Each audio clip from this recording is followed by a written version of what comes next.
A bustling restaurant. A night filled with laughter, celebration, and the anticipation of new life. But within hours, joy turns into horror. A man lies bleeding, his life slipping away, his final breaths drowned by the sounds of sirens piercing the cold Illinois night. The victim? A respected businessman, a father, a man who built his legacy one plate at a time. His name, Joshua Kirkwood. The accused? Two young men, tied to him not by friendship, not by business, but by something much more complicated: family. Joshua Kirkwood, a 51-year-old restaurant owner, was known for his ambition, his drive, and his love for his 4 children. 4114 Steaks and Seafood in Waukegan wasn't just a restaurant. It was his dream turned reality. A place where fine dining met warm hospitality, where locals gathered, where memories were made. But on one fateful night, it became something else entirely. A crime scene. A place where secrets unraveled, where tempers flared, and where blood was spilled.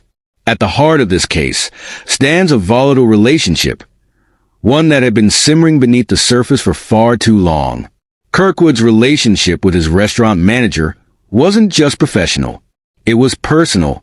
She was his girlfriend, his partner in more ways than one. But she was also the mother of 2 young men, 21-year-old Iziah Gonzalez and a 16-year-old sibling. And on the night of the gender reveal party, those 2 names would become synonymous with tragedy. But what really happened inside the restaurant that night? Was this an act of passion, a moment of uncontrolled rage? Or was there something deeper, something premeditated? Was it self-defense, or was it a carefully executed attack? Witnesses saw the argument. They heard the raised voices, the threats. But what they didn't see was the moment the knife was drawn. Tonight, we unravel the events of that fateful evening, the build-up, the breaking point, and the consequences that followed. A celebration turned into chaos, a family torn apart, and a community left with more questions than answers. Stay with us as we uncover the truth behind the murder of Joshua Kirkwood. Because in the world of crime, nothing is ever as simple as it seems. Waukegan, Illinois, a town where history lingers in the architecture, where community thrives in the tight-knit streets. And in the heart of this town stood a beacon of fine dining, 4114 Steaks and Seafood. The restaurant was more than just a business. It was a vision brought to life by Joshua Kirkwood. He had poured his soul into every detail, from the polished mahogany bar to the perfectly arranged candlelit tables. It was a place where laughter blended with the soft clink of silverware, where anniversaries were toasted, and deals were sealed over steak and wine. But tonight, the air carried something different, something heavy, something waiting to break. The restaurant was packed. Friends, family, and longtime customers had gathered for a gender reveal party, a night that should have been filled with nothing but joy. Blue and pink streamers adorned the walls, their pastel colors clashing with the growing tension.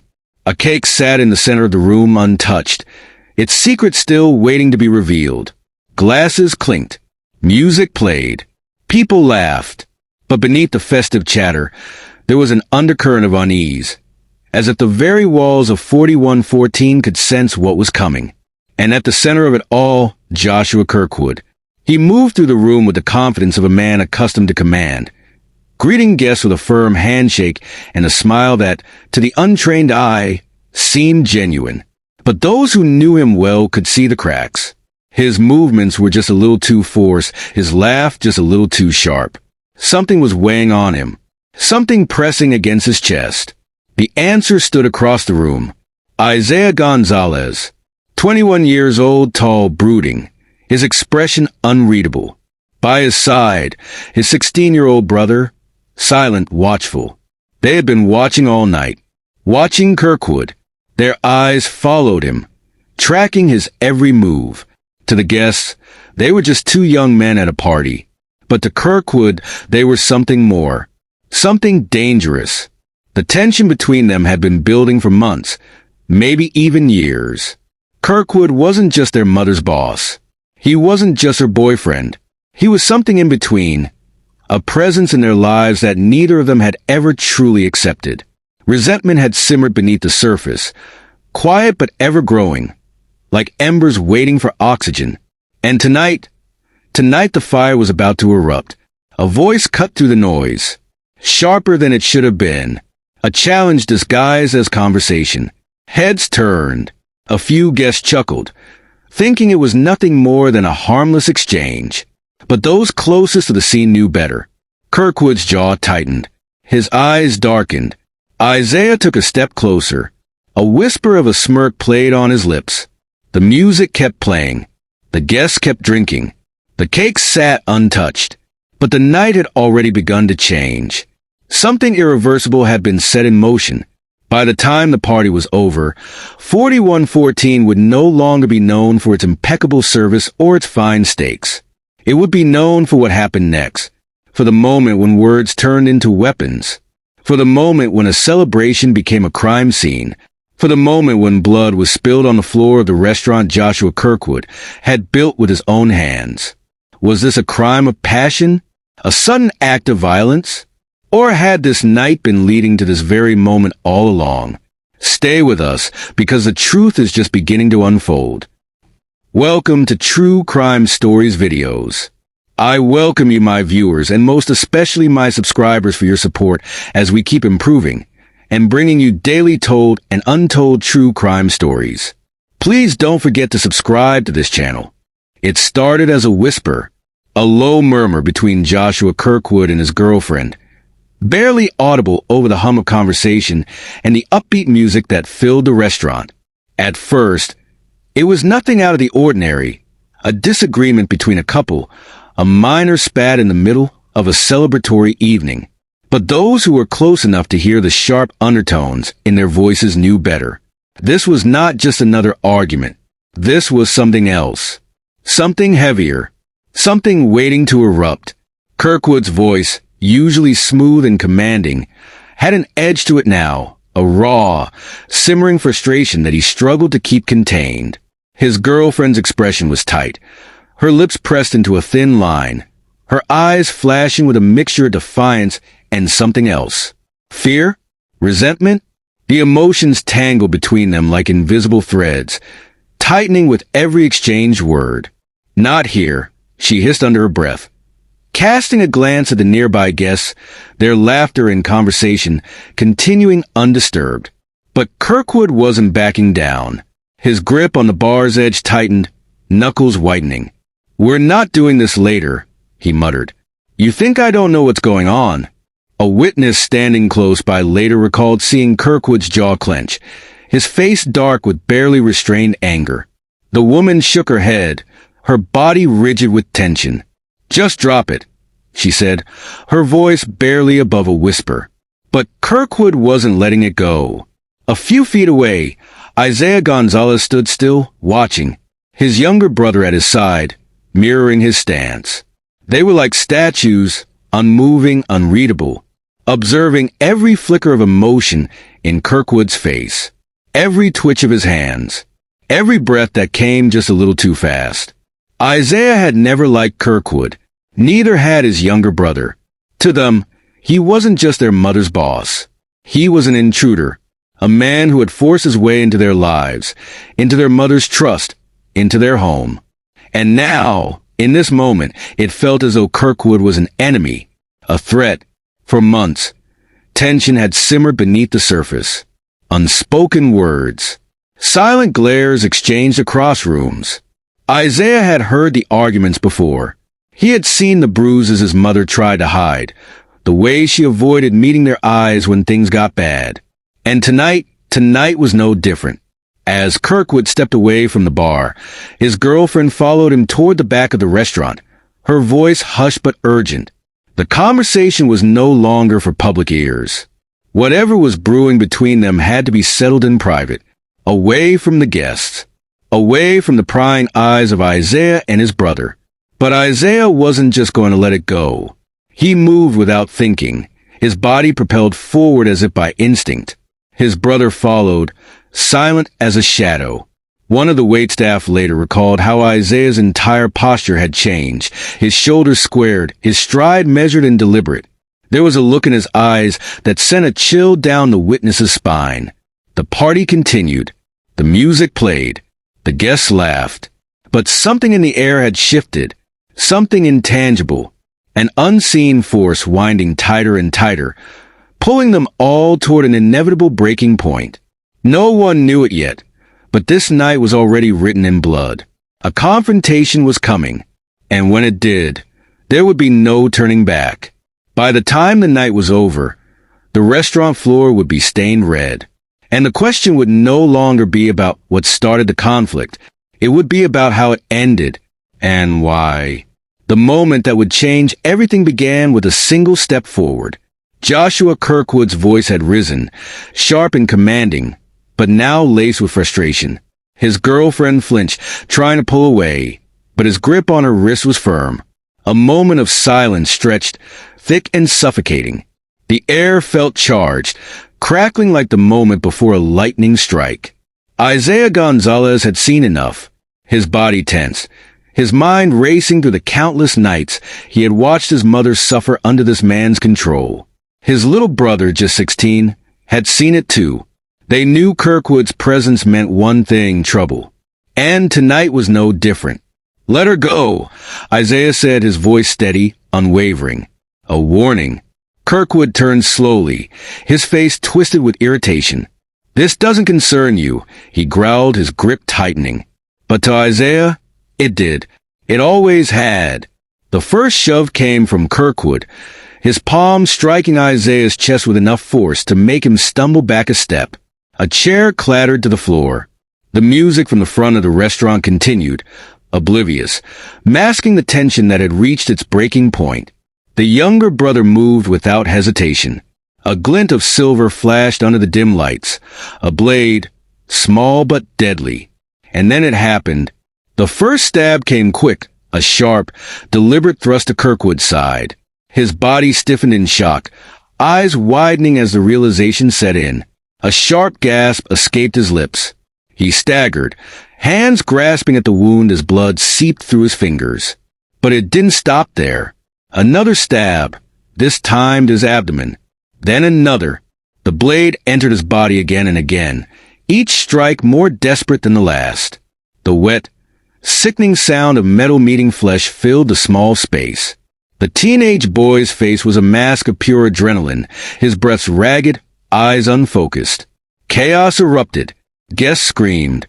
Some rushed toward the back, while others ran for the exit, knocking over tables and glasses in their panic. The restaurant that had been alive with celebration only moments ago now reeked of fear. Kirkwood fell to his knees. His breaths came in short, choked gasps. Blood pooled beneath him, dark and unforgiving. He clutched at his stomach, fingers trembling, trying to stop the inevitable. His girlfriend screamed, her hands covering her mouth, frozen in horror. The mother of the Gonzalez brothers appeared in the doorway, her face going pale as she took in the scene before her. Her boss, her lover, bleeding out at her son's feet. "No, no, no, no," she wailed, rushing forward, her hands pressing against Kirkwood's chest as if she could somehow hold him together, as if she could reverse what had just happened. Iziah stood frozen, his fists clenched, his breathing ragged. His younger brother, the knife still in his shaking hands, looked at the blood, then at Kirkwood, then at his mother. The reality of their actions hit all at once. Sirens wailed in the distance. The flashing red and blue lights reflected off the restaurant windows. The moment of reckoning had come. The guests who had fled into the parking lot dialed 911, their voices panicked and frantic. "There's been a stabbing. He's bleeding out. Oh my God, send help, please." The restaurant's floor, once polished and pristine, was now smeared with blood. The scene a chaotic blur of overturned chairs, shattered glass, and broken lives. As officers stormed in, weapons drawn, the Gonzalez brothers remained where they stood, trapped in the moment between past and future. Their mother sobbed over Kirkwood's body, rocking back and forth, as if she could wake him from this nightmare. But there was no waking up. There was no undoing what had been done, and nothing would ever be the same again. The blaring sirens pierced through the night as police cars screeched to a stop outside 4114 Steaks and Seafood. The flashing red and blue lights cast eerie reflections on the restaurant's blood-stained floor. Officers poured in, weapons drawn, voices commanding order in the chaos. Iziah Gonzalez and his younger brother stood still, their bodies rigid, their faces pale. They didn't resist. They couldn't. The weight of what they had done hung over them like a suffocating fog. "Drop the knife!" An officer barked. The 16-year-old's fingers trembled as he let the weapon slip from his grasp. It hit the ground with a metallic clang, smeared with the deep crimson of Joshua Kirkwood's blood. Their mother was still on the floor, sobbing, cradling Kirkwood's lifeless body. An officer gently pulled her back, her cries echoing through the restaurant. Witnesses stood huddled together, their faces a mix of shock and horror. Some spoke in frantic whispers, while others remained frozen, unable to process the violence that had just unfolded before them. Detectives arrived swiftly, their sharp eyes scanning the crime scene. They took note of everything. The overturned chairs, the shattered glasses, the streaks of blood leading from where Kirkwood had collapsed. Every detail mattered. Witnesses were separated, their statements taken one by one. The accounts varied. Some described an escalating fight, others insisted it was self-defense. But the one unchanging fact was this: Kirkwood was dead, and the Gonzalez brothers were responsible. Iziah and his brother were placed in handcuffs, their wrists bound tightly as they were led outside. Reporters had already gathered, cameras flashing, their voices competing to capture the unfolding tragedy. At the police station, the gravity of their actions became undeniable. They were questioned for hours. Iziah remained silent for much of it, his jaw clenched, his mind replaying the night's events. His younger brother, barely old enough to understand the full consequences, simply wept. When the charges were finally announced, the weight of them was crushing. First-degree murder, a charge that carried the possibility of life behind bars. The most shocking decision, however, came when prosecutors announced that the 16-year-old would be charged as an adult. The legal implications were staggering. No juvenile detention, no lighter sentence. He would face the same fate as his older brother. As the news spread, debates ignited. Was this justice? Or was it a tragic response to a volatile situation that had spiraled out of control? One thing was certain. The trial ahead would determine not just the fate of the Gonzalez brothers, but the very definition of justice itself.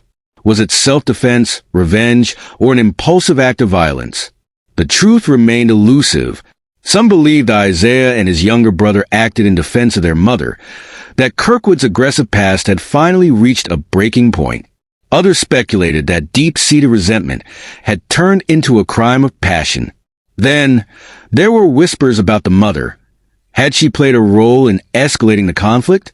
Some saw her as a grieving woman caught in the middle, while others questioned whether her strained relationship with Kirkwood had planted seeds of hatred in her sons.